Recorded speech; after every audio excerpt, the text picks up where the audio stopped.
So before we begin this important ceremony, and there's no ceremony that can be much more important than this, let me provide a brief update on Operation Epic Fury. Today, the United States military continues to carry out large-scale combat operations in Iran to eliminate the grave threats posed to America by this terrible terrorist regime. Following our obliteration of Iran's nuclear program in Operation Midnight Hammer a short while ago, we warned Iran not to make any attempt to rebuild at a different location because they were unable to use the ones that we so powerfully blew up. But they ignored those warnings and refused to cease their pursuit of nuclear weapons. In addition, the regime's conventional ballistic missile program was growing rapidly and dramatically, and this posed a very clear, colossal threat to America and our forces stationed overseas. The regime already had missiles capable of hitting Europe and our bases, both local and overseas, and would soon have had missiles capable of reaching our beautiful America.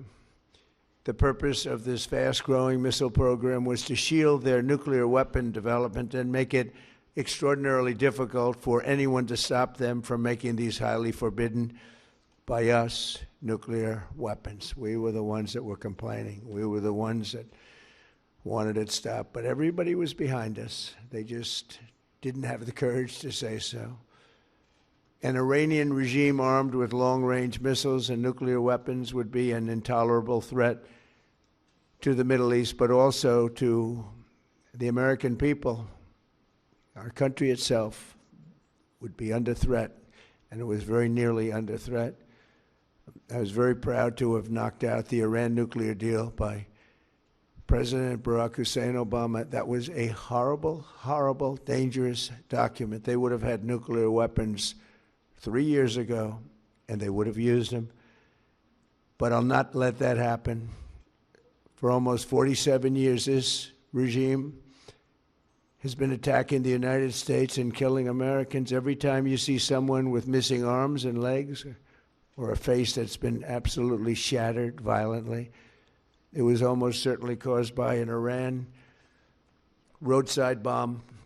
They were put there by General Soleimani, who was the father of the roadside bomb. Very proudly, he thought, but I terminated him in my first term.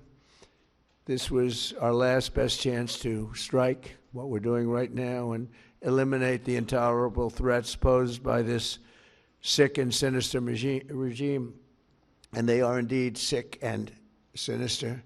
Our objectives are clear. First, we're destroying Iran's missile capabilities, and you see that happening on an hourly basis, and their capacity to produce brand new ones, and pretty good ones they make. Second, we're annihilating their Navy. We've knocked out already 10 ships. They're at the bottom of the sea. Third, we're ensuring that the world's #1 sponsor of terror can never obtain a nuclear weapon, never going to have a nuclear weapon. I said that from the beginning. They're never going to have a nuclear weapon. They were on the road to getting one legitimately through a deal that was signed foolishly by our country. And finally, we're ensuring that the Iranian regime cannot continue to arm, fund, and direct terrorist armies outside of their borders. And we thought we had a deal, but then they backed out. And they came back, and we thought we had a deal, and they backed out. I said, you can't deal with these people.